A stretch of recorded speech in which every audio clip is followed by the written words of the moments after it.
Aita for keeping the house my elderly client left me, instead of giving it to his estranged kids. This whole situation still feels surreal, and I'll try to explain it without sounding like some kind of opportunist, because that's what I'm being accused of right now. I'm 28F, and for the last 3 years, I worked part-time as a caregiver and companion for an elderly man I'll call Mr. H. He was 84 when I met him, a widower with no close friends and an incredibly strained relationship with his 2 adult children who live across the country.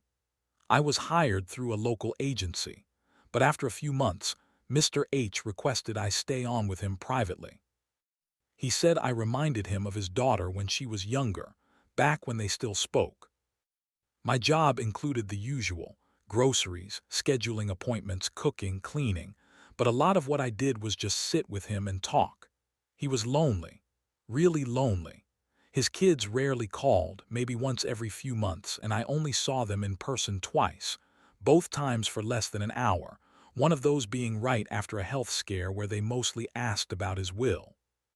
Over the years, our relationship became less client-caregiver and more like family, I guess. I knew his stories, his regrets, his favorite music. On Christmas and his birthday, I brought him cupcakes or small gifts because he had no one else. He told me once that the highlight of his week was when I visited. Fast forward to last month. Mr. H passed away peacefully in his sleep. A week after the funeral, I got a call from his lawyer.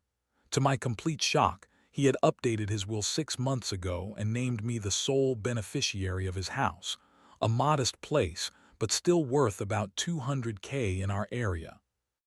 I was speechless. I cried. I didn't even know he'd done that. Apparently, he told his lawyer that I was the only person who had been there for him in years, and he wanted to give me something that could change her life like she changed mine. His children found out, and it's been hell ever since. They've accused me of manipulating him, of isolating him, even of seducing an old man for his property, gross and untrue.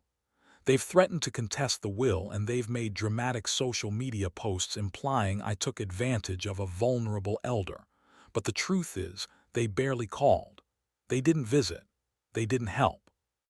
One of them actually told me over the phone that blood matters more than some rando caretaker who showed up 3 years ago. I don't know what to feel. Part of me wonders if it would be the morally right thing to do to give them something, maybe sell the house and split the money. But then I think about how many nights I sat with Mr. H when he was in pain, how I drove him to every appointment, brought him his favorite snacks when he was depressed, or listened to him cry about how his children stopped talking to him after their mother died. This house would give me financial security I've never had. I could go back to school.